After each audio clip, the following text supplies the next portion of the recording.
I think for Muhammad Yunus, I think he is no stranger to operating on the ground. And he's not a Nobel Prize laureate for just no reason. He became a Nobel Prize laureate because he was the pioneer for the idea of microfinancing, which is to be able to finance small SMEs, like small time medium enterprises, to be able to receive loans to better equip their businesses to scale up to meet modern demands and challenges without having to incur interest rate, which larger banks or larger credit finance companies would charge on these small-time stakeholders. So that is something that is pioneering, that is focused on the grassroots. It's focused on people on the ground. It could help people that's focused like the regular farmers who aren't exactly keen on commercializing. So definitely he has that touch when it comes to, he has an idea on what it means to assist people on the ground.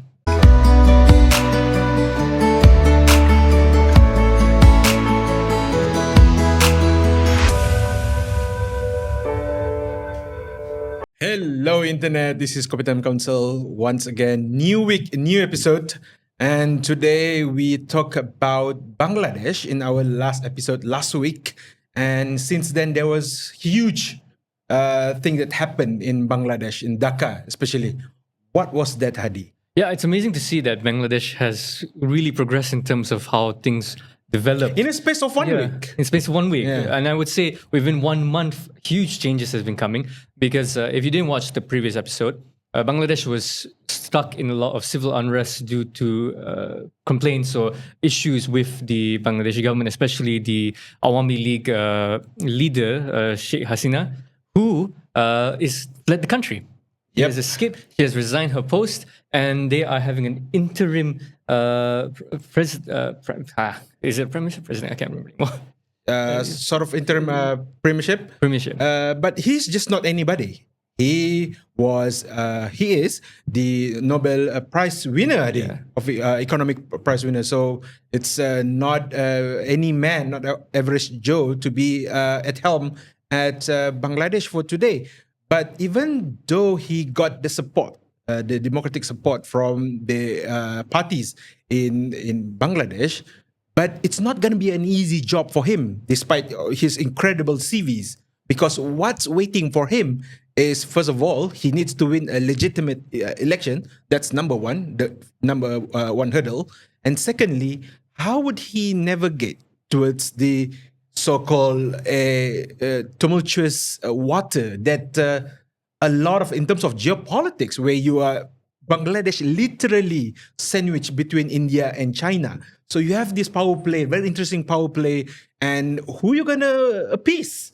You know, if you go to Modi and then China would do differently, and even Sheikh Hasina, just recently after the first interview, when she fled the country, that she blamed America power play, where she actually said that America wants the island of Saint Martin in the west, in the Bay of Bengal, so that they could play in terms of, be upfront with China. So it's another geopolitics here that is just gonna, add on to a pile of files to Muhammad Yunus, isn't it?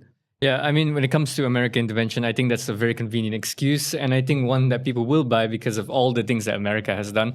But however, we have to look at the facts here on the ground, because when it comes to Bangladesh, it wasn't just a particular segment of society that was being mobilized here. This was all the youths that was collectively mobilizing to challenge the Sheikh Hasina government, saying that why is it that 30% of government jobs are reserved for people who are either from or descended from revolutionaries back when Bangladesh became independent. So it's definitely something that I think everyone universally can disagree with. I mean, we look at the context of Malaysia, we are quite, we see a lot of people disagreeing with the fact that there are certain quotas on particular types of demographics. So it's a universal feeling, I think. And I think when it comes to American interests, I think it's more for opportunity rather than jumping into it and then trying to destabilize the region, because we kind of see the modus operandi for the Americans is that they would always try to fund something that pushes for democracy.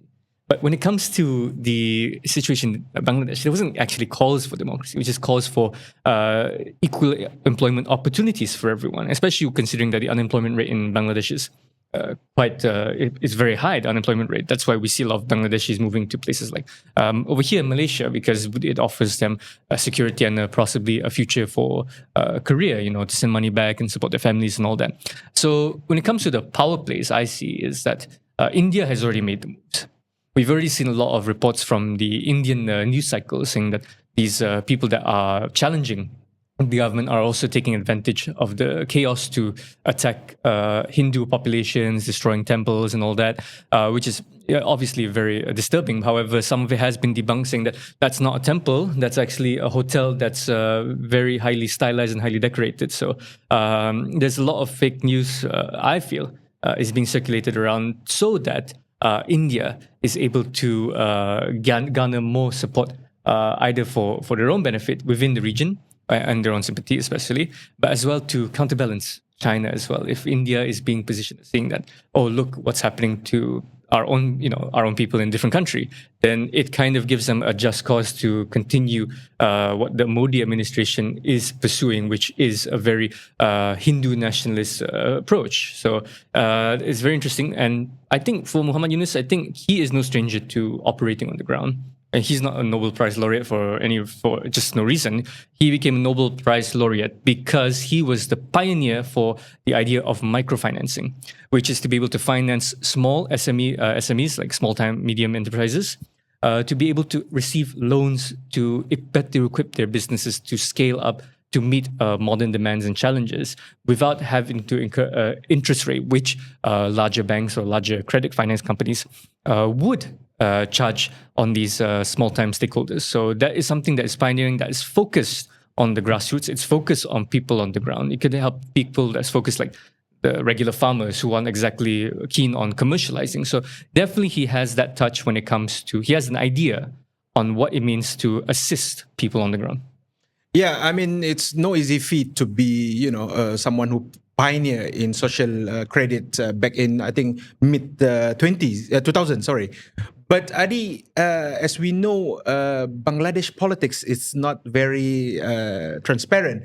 What we know so far is that we have two big families that dominated Bangladeshi politics for the last 20, 30 years. And we see now the last two prime minister of Bangladesh were descendant of their own father back in the time since the Independence Day.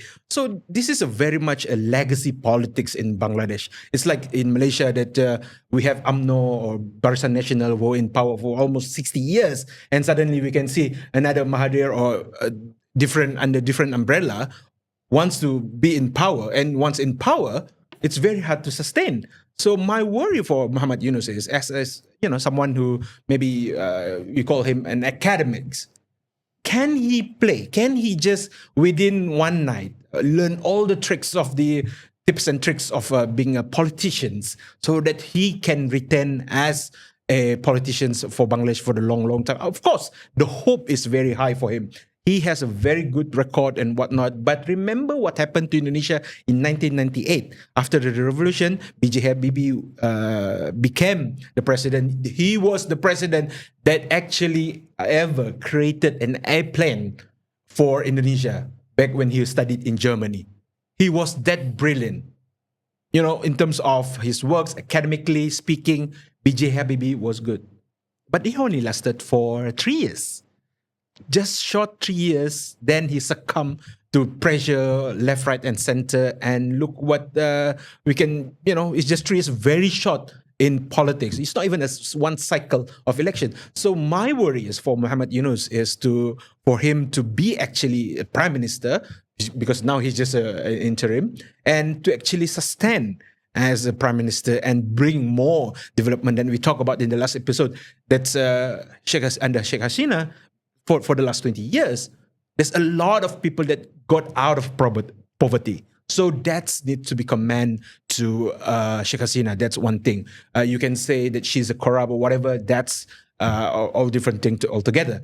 But in this case, I would like to see a real change, not just someone at helm, but actually there's a puppet behind it. Like you mentioned, how this is going to be a power play between India, China, and of course, United States of America. And I think most importantly, how Bangladesh would see themselves after this? Because they always have the nickname of the HR of the not Asia, maybe even the world. You can find basically a Bangladeshi guy pushing a cart in Milan, Italy, selling hats. Maybe I heard stories like that. So Bangladeshi are everywhere, just like as Filipinos, isn't it?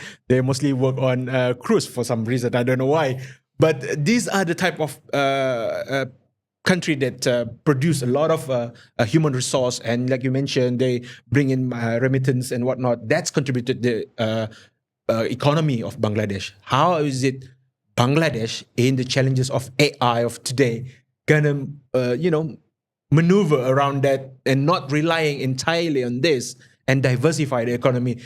Since we have an economist as a prime minister, so that would be something very interesting to see ahead as Bangladesh moving forward from this maybe a dark dot in their history. Yeah, I think for Muhammad Yunus, what he has as a benefit and luxury is that he's sort of a blank slate. He doesn't have that many notches when it comes to political careers, so he is someone that people cannot exactly make a concrete judgment yet, but perhaps we would see during his interim period that what kind of direction that he wants to take will define how people will see him as a leader, or if he's even a prospective leader when it comes to the next cycle of elections. But however, what needs to be said here also is that this movement that caused Sheikh Hasina to run away, flee, resign, a lot of it was motivated by young people.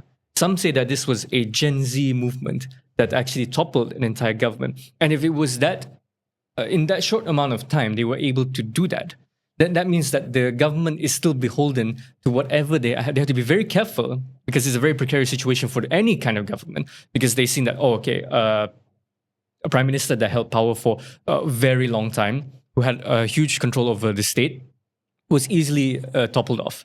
So that means that this has a lot of power back to the people for them to decide what kind of leader do they want. However, we know that in terms of voting patterns, that the Awami League and the BNP, it's kind of split. And then sometimes it teeters and changes depending on what kind of economic situation Bangladesh is in. However, if Muhammad Yunus is able to steer in the direction, it kind of puts him on a trajectory to be a prospective candidate as the next prime minister. I mean, if you saw even when it comes to what other prospects are available, you don't really. I mean, when it comes to Bangladesh, it's kind of obvious who to pick, because we saw in Twitter that Sheikh Hasina's son made a comment saying that we've given everything for Bangladesh. My mother has done everything for Bangladesh, but the people just don't appreciate it. So we're not going to have anything to do with Bangladesh anymore. So that is kind of like a withdrawn, self-induced exile for them. So that kind of leaves a power gap for the Awami League on who they want to pursue for their candidate. And like you mentioned, Sheikh Hasina, despite being a dictator and have very authoritarian leader, did catapult a lot of Bangladesh's economic standing in the world. Like now you see, like you said, HR, but at the same time, textile. I can be rest assured that more than 50% of the clothes that you would wear, probably what I'm wearing, is made in Bangladesh. Probably made in Bangladesh. Probably, yeah. You never know. But that's the fact that before it was like made in China, right?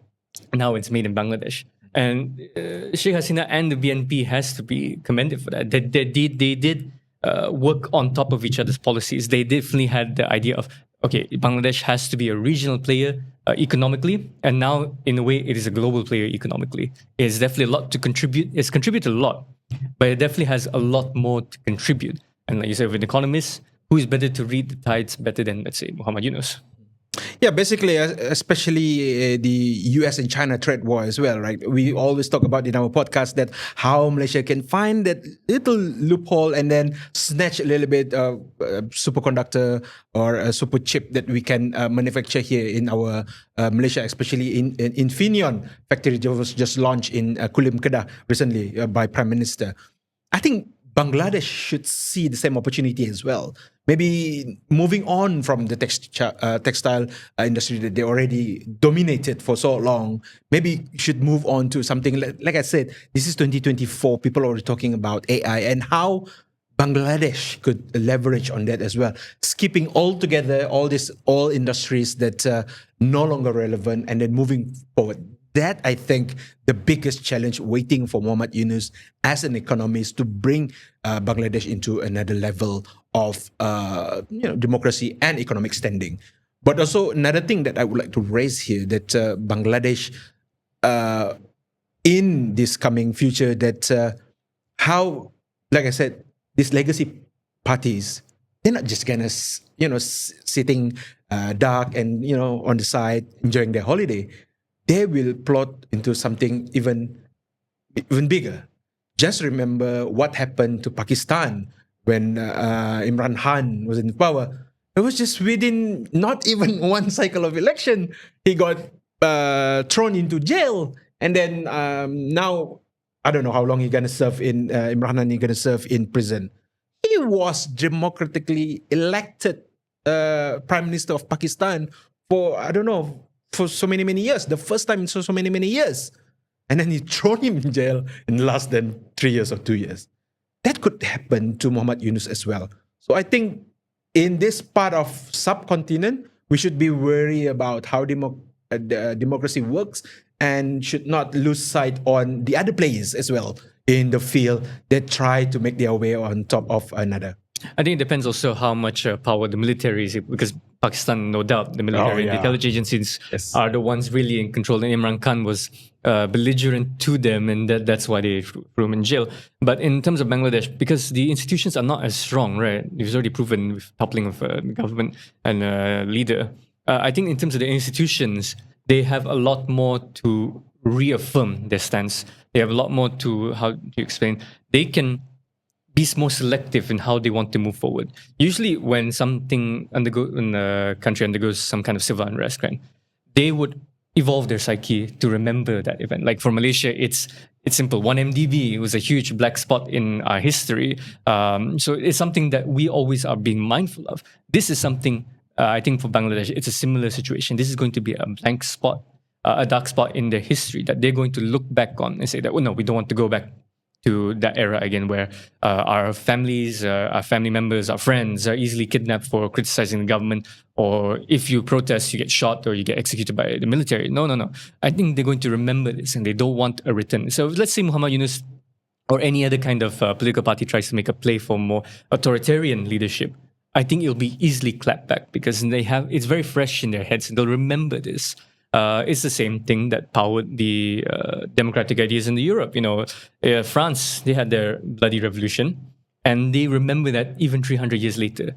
The Arab Spring is still undergoing that. And I think once the Arab Spring, the civil unrest in the Arab world finally emerges towards something peaceful, they would also remember, we don't want to go back to those times where dictators or strong men were the ones that were holding all the power without any kind of check and balance. So I think that is something Bangladesh is on a threshold right now. Is that they can now define themselves how democratic they want to be, or are they going to stick to the idea that okay, we need a strong authoritarian leader to actually lead?